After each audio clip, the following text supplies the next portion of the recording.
The Ferrari F50, Type F130, is a limited production mid-engine sports car manufactured by Italian automobile manufacturer Ferrari from 1995 until 1997. Introduced in 1995, the car is a two-door, two-seat target top.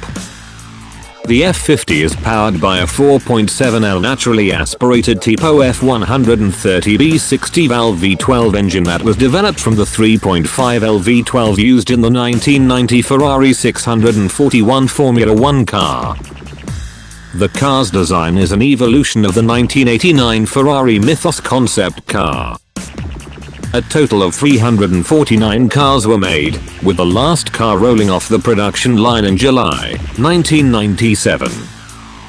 The F50's engine predated the car. It was used in the Ferrari 333 SP for the American IMSA GT Championship in 1994, allowing it to become eligible for the stock engine world sports car category.